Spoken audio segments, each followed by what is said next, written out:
ciertamente cambiante, pero hay algunas definiciones.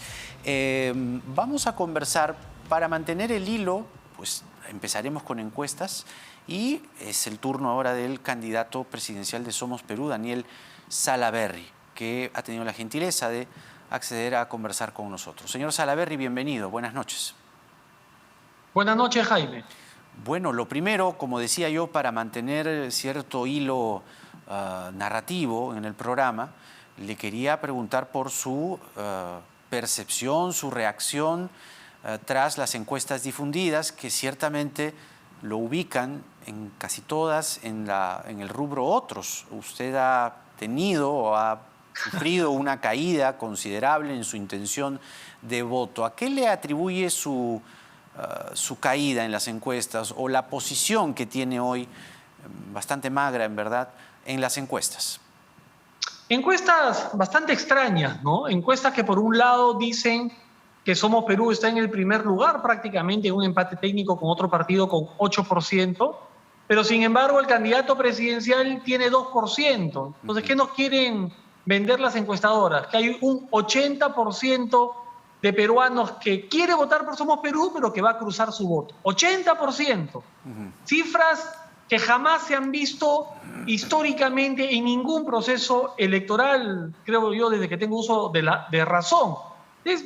Estas encuestas realmente que son las mismas que no vieron venir a Jorge Muñoz en las elecciones municipales de Lima, que son las mismas que no vieron venir al FREPAP en las elecciones del 2020, ahora nos quieren vender el cuento, pues, que estamos condenados a elegir entre estos dos polos, ¿no? Como lo ha explicado Juan, analizando las encuestas. Y no es así, basta con salir a la calle, basta con recorrer las regiones, el Perú, para darse cuenta que la población recién está definiendo su voto, que ha habido cerca de un 60% de gente indiferente con este proceso electoral y que tan solo un 5% expresaba ya una decisión firme de votar por alguien.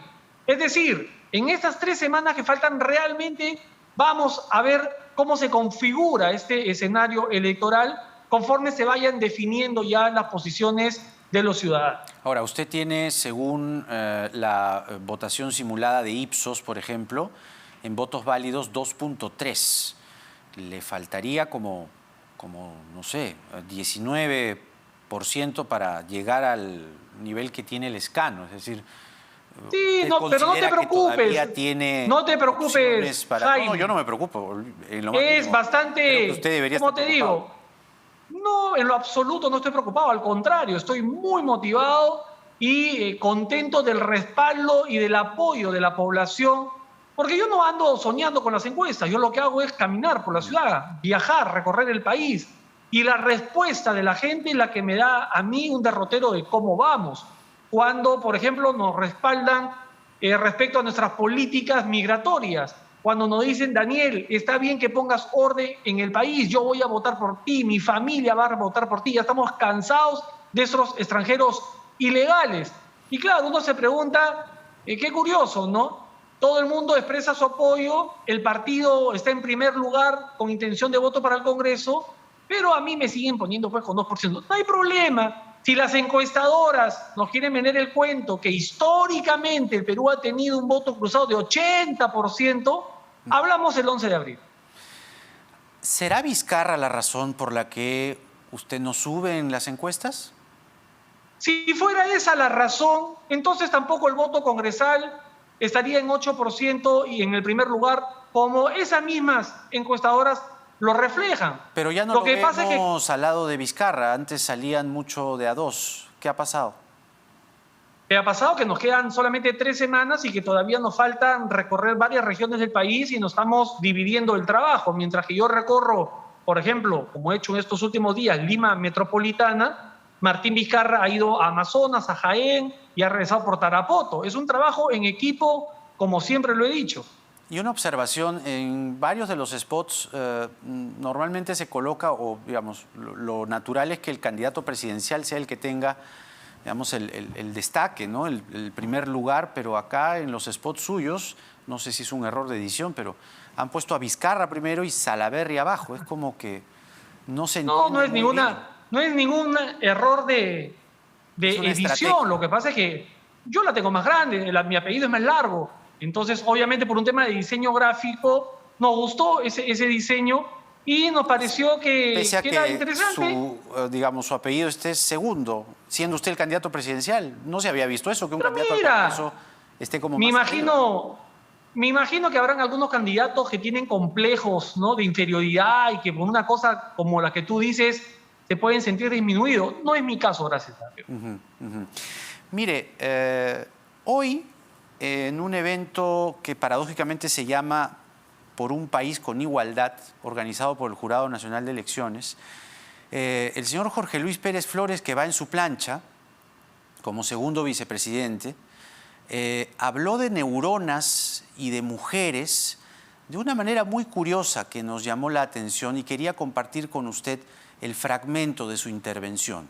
Por favor, escuchemos. La mujer lo que necesita es desarrollar sus componentes específicos para que esas neuronas, que son muy parecidas a las del varón, produzcan la misma capacidad intelectual. Eso es lo que se necesita. Y no limitar a que una persona diga, yo soy mejor o tengo mejores condiciones simplemente porque tengo un problema de género o un problema de sexualidad, por el amor de Dios. Yo creo que estas cosas deben ser tocadas y, ojo, obviamente, siempre en una política responsable y coherente. Yo quería preguntarle si usted estaba de acuerdo con esa afirmación. El señor Pérez es médico, es candidato en su plancha, y lo que se ha podido entender en ese fragmento, que venía hablando antes de los discapacitados y de otras cosas, y de pronto se puso a hablar de las mujeres, ¿usted cree que o considera que las neuronas de las mujeres son parecidas a las de los hombres? Yo lo que he visto ya es un tuit del propio Jorge Pérez aclarando el asunto y pidiendo disculpas porque obviamente no se expresó de una manera adecuada. Creo que no era el concepto que él quería transmitir y ya lo ha hecho público a través de su cuenta Sí, lo de he leído. Twitter, Él por dice supuesto. que las mujeres y hombres merecen igualdad de oportunidades y ese fue el Así sentido es. de toda su intervención y que ese extracto no lo refleja. Pero Así es. igual, ¿no? Cometió un error. Yo creo que si quiso, digamos, explicar un concepto, lo hizo de la peor manera, pero eso no refleja cuál es la posición de Somos Perú respecto al tema de igualdad de oportunidades, igualdad de género entre hombres y mujeres. Entonces, ¿qué quiso decir? ¿Ustedes han hablado en la bueno, interna? No, le ha eso preguntado, tendrías que oiga? Preguntárselo. Yo no puedo hacer de traductor, tendrías que preguntárselo a él, me porque la refiero verdad que que a mí usted me ha es el candidato sorprendido. presidencial, entonces le escribe un WhatsApp y le dice, oye, Jorge, ¿qué pasó? ¿Qué quisiste decir? Sí, le ¿No dije, le ha hecho oye esa Jorge, ¿qué pregunta? pasó? Y él me dijo, ya lo aclaré mediante un tuit. La verdad que no utilicé las mejores frases, pero sí, claro, uno lo escucha y parece una barbaridad, parece que fuera un candidato más bien de López Aliaga, ¿no es cierto? Pero no, ya entendió que cometió un error. Un candidato de López Aliaga. Bueno, permítanos ir a la franja electoral, señor Salaverry, pero tenemos más cosas que conversar porque hoy la Subcomisión de Acusaciones Constitucionales del Congreso ha aprobado el informe final que lo acusa por la presunta falsificación de informes, lo cual podría, digamos, complicar sus aspiraciones en esta contienda. No es el único, el señor Vizcarra también anda con algunos problemas y de hecho la audiencia para la solicitud de prisión preventiva que se ha hecho en su contra de parte del equipo especial ocurrirá este miércoles. Lo conversamos al volver porque nada está dicho.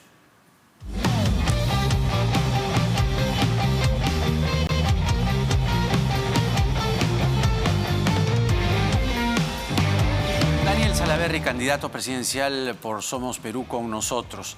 Bueno, señor Salaverry, le dejé la pregunta pendiente antes del corte. ¿Qué va a hacer usted con este informe final que lo acusa por aparentemente haber falsificado documentos? Y no es poca cosa. Ha concluido este informe final en acusarlo por la presunta comisión de los delitos de peculado doloso, falsedad ideológica y falsedad genérica, por esta aparente falsificación de sus informes de la semana de representación años 2017 y 2018. ¿Le teme Como lo he usted a este explicado informe? muchas veces, inclusive en tu propio programa, Jaime, yo he presentado un peritaje en la Fiscalía donde se demuestra claramente que yo no he firmado esos documentos. Me denuncian también por un supuesto peculado por supuestamente no haber rendido cuenta de 7.000 soles que eran parte de la asignación congresal, es decir, del sueldo del congresista. Por algo te descuentan el impuesto a la renta, porque es sueldo, y si es tu sueldo, tú no tienes que sustentar con boletas ni con facturas. La propia Contraloría hizo una auditoría de ese tema y concluyó que no había ninguna irregularidad, porque ese es sueldo del congresista. Entonces, a mí realmente me tiene sin cuidado lo que decía la subcomisión. ¿O a ti te quedaba alguna duda de lo que podían resolver estos congresistas que forman parte de los partidos políticos que están compitiendo con nosotros ahora en el proceso electoral? ¿Tú crees que son objetivos e imparciales? Los mismos congresistas que vacaron a Vizcarra, que ahora postula con Somos Perú, ¿tú crees que pueden ser jueces imparciales en un proceso de investigación? Congresistas que pertenecen a bancadas que tienen colegas con procesos de asesinato, de violación, de lavado de activos, preocupados por unos documentos que no he elaborado ni he firmado. Entonces, lo que va a pasar simplemente es que va a ir esto al Ministerio Público, y en el Ministerio Público recién se van a profundizar las investigaciones, me van a permitir presentar los descargos que te estoy mencionando, y se va a archivar el tema porque simplemente no tengo ninguna responsabilidad al respecto. Al contrario, soy la víctima, soy a quien se le ha falsificado la firma. Bueno, según el informe, ahora, políticamente, no necesariamente, digamos, se le describe como una víctima, porque dice el informe se habría apropiado para sí de caudales públicos entregados por la Administración del Congreso por concepto gastos de semana de representación para actividades oficiales de las semanas de representación de los meses de enero y febrero del año 2017. Actividades que no se realizaron. A ver, vamos por partes. Esos supuestos caudales son 7.000 soles que, como la propia Contraloría ha dicho, forman parte del sueldo del congresista, por lo tanto no se tiene que rendir con factura ni con boleta. Bueno, que sean 7.000 soles un sueldo de RPP no y tendrías que entregarle a RPP 7.000 soles, digamos, no reduce claro, 7.000 soles no reduce, digamos, el señalamiento, ¿no? No, lo que voy no es por el monto, voy por el argumento de fondo. No es viáticos. Si fueran viáticos, tendrían que rendirse con boletas y con facturas. La propia Contraloría ha dicho que eso es parte de la asignación congresal del congresista, es sueldo. Por algo te descuentan el impuesto a la renta. ¿Dónde has visto tú que a los viáticos se les descuenta impuesto a la renta? No tiene sentido. Acá lo que hay es un claro objetivo político, electoral en este momento, de aquellos partidos políticos que están compitiendo contra nosotros. ¿O te parece casualidad que la misma semana en la que el Ministerio Público le ha pedido una prisión preventiva a Martín Vizcarra, el Congreso apruebe la denuncia constitucional que está durmiendo hace 3 años en el Congreso y que no se les ha dado la gana nunca de revisar, y justo en esta semana corriendo la aprueban, a 3 semanas del día de las elecciones? Precisamente por favor, no hay que ser ingenuo, ¿no? le quería preguntar, como lo dejé también señalado en el bloque anterior, sobre esta audiencia de prisión preventiva para el señor Martín Vizcarra. Están solicitando contra él 18 meses de prisión preventiva por los casos sobre IMSA e ICSA, donde hay testimonios de colaboradores, donde hay, digamos, por lo menos evidencias que no dejan bien parado al señor Vizcarra. En el tema de fondo no me voy a pronunciar porque va a ser parte de una investigación. Yo le he preguntado a Martín Vizcarra, él me ha asegurado y garantizado que no ha cometido ningún acto irregular ni ilegal, y yo tengo que actuar de buena fe y creerle porque no tengo una bola de cristal. Eso será parte del proceso de investigación. Pero voy al tema de la prisión preventiva. Siempre he escuchado a los especialistas decir que los argumentos para pedir una prisión preventiva son dos, se basan en 2 cosas: riesgo de fuga u obstrucción a la justicia, si es que alguien ocupa un cargo de poder que podría presionar para interferir en las investigaciones. ¿Qué cargo ocupa Martín Vizcarra? Ninguno.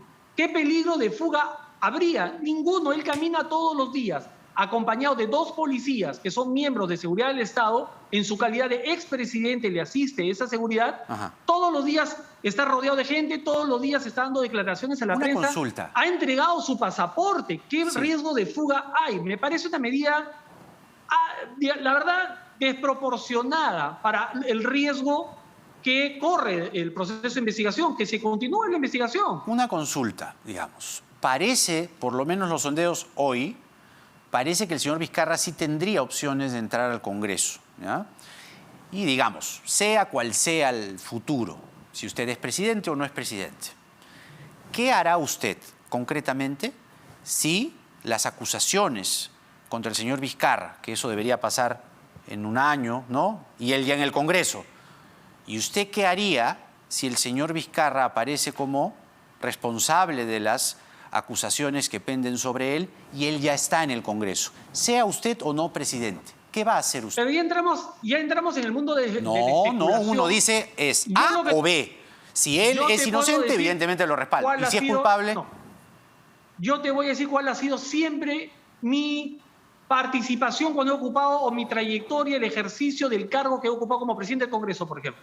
Siempre he sido respetuoso de la decisión de los órganos jurisdiccionales. Es más, me armaron un alboroto en el Congreso por querer acatar la sentencia del Tribunal Constitucional que obligaba al Congreso a darle la oportunidad a los congresistas que creen nuevas bancadas. Y por acatar un mandato del tribunal, acuérdate tú el bochinche que me hicieron. Ya, pero siempre no le he sido respetuoso eso. Y lo voy a seguir siendo. A seguir siendo. Pero usted, yo no puedo... digamos, acá no es tanto la formalidad o el legalismo, es simple proyección en el tiempo. ¿Pero qué B. puede hacer un presidente de la República? Dime tú, con un poder autónomo del Estado como es el Poder Judicial. El Poder Ejecutivo no puede interferir en el Poder Judicial. Pero pediría que el señor sea procesado y que sea separado del Congreso, supongo. Pero tú te estás poniendo, como te digo, en una especie de escenarios. Si es inocente, de un usted escenario dirá, perfecto, inocente. Pero si es culpable... Que será materia en su momento de evaluación de los propios congresistas. Ese es un error y tenemos que zanjarlo desde ahora. El presidente de la República no puede darle órdenes a los congresistas porque son poderes... No le hablaba de órdenes, le hablaba de posición. ¿Cuál será su posición? Mi posición es de respeto a las decisiones del Ministerio Público y del Poder Judicial. Una consulta. Respeto irrestricto. Sí, sobre el tema Vizcarra, ¿ha conversado usted con el señor Vizcarra sobre esta versión que habla de un supuesto pedido de asilo de él a Bolivia? Porque si bien él mismo ha pedido públicamente a la embajada que desmienta la versión, la observación que hace el equipo especial está en el requerimiento de prisión preventiva. Y es que el actual presidente de Bolivia, Luis Arce, era uno de los pasajeros de la avioneta, contratada por Obrainsa y volvieron a tener contacto en 2016 cuando él era ministro de Transportes y Comunicaciones. ¿Habló usted con el señor Vizcarra hoy sobre esta posibilidad que él pueda eventualmente asilarse en la Embajada de Bolivia? Me ha bastado con ver la carta que le ha enviado al embajador desvirtuando cualquier posibilidad o especulación que hay respecto a que habría iniciado un trámite para pedir asilo. El mismo Martín Vizcarra ha mandado un documento a la Embajada Boliviana diciendo que en ningún momento ha iniciado ni iniciará un pedido como ese. Así que me basta ese documento, no tengo que llamarlo para preguntarle sobre lo que ya es público. Muy bien, señor Salaverry, usted sabe que el protocolo aquí, al terminar una entrevista a un candidato presidencial, pide hacer un ping-pong. Rápidamente, usted ya lo ha hecho antes, así que es directo, así palabras concretas. ¿Vacunarse a escondidas? Terrible. 3 presidentes peruanos a quienes usted emularía. ¿Perdón? 3 presidentes peruanos a los que usted emularía si llega a ser presidente. Ramón Castilla Ya. es uno de ellos. Creo que fue el mejor presidente de la historia republicana del Perú. A nivel de dignidad como persona y como político, Fernando Belaúnde. Belaúnde. 3. Y la verdad que ya no hay mucho más de dónde escoger. ¿Sus 3 autores literarios que más admira? Yo me encanta la historia, pero también estoy leyendo Homo Deus, Homo Sapiens, que son, la verdad, que una visión bastante interesante de lo que ha sido la civilización humana y de lo que será en el futuro, ¿no? Ya. Así es que Homo Sapiens. me parece un autor bastante interesante. Muy bien. El precio del pan que come el pueblo. Depende, pues. ¿Qué pan? No, el del pueblo, el que la gente come en la panadería. El pan francés del que come toda la gente. 20 céntimos. De acuerdo. ¿El precio del metro? Me vas a tomar examen 2 soles 50, pero si quieres... ¿El metro? Damos examen, no hay problema. No, pues si quieres ser presidente, es 1 sol 50. ¿Pero qué? ¿El presidente es el que fija los precios del metro y del pan? Estamos en una economía de libre comercio. No se puede fijar precios. El público dirá. ¿Un candidato o candidata al que endosaría su voto? No. Nosotros estamos convencidos de que vamos a pasar a segunda vuelta y que el pueblo peruano finalmente nos dará su respaldo y juramentaremos el 28 de julio. Lagarto. Un animal. ¿Eutanasia? Una decisión muy difícil. Venezolanos. Ilegales, no. ¿El populismo? Hay que desterrarlo. Daniel Salaverry, candidato a la presidencia por Somos Perú con nosotros. Gracias, señor Salaverry. Que tenga usted muy buenas noches. Muy bien. Ese ha sido el ping-pong con Daniel Salaverry. Ya usted lo ha escuchado. Siempre es bueno tener ideas, ¿no?, de lo que piensa, no solamente de la actualidad, no solamente del día a día, sino referencias.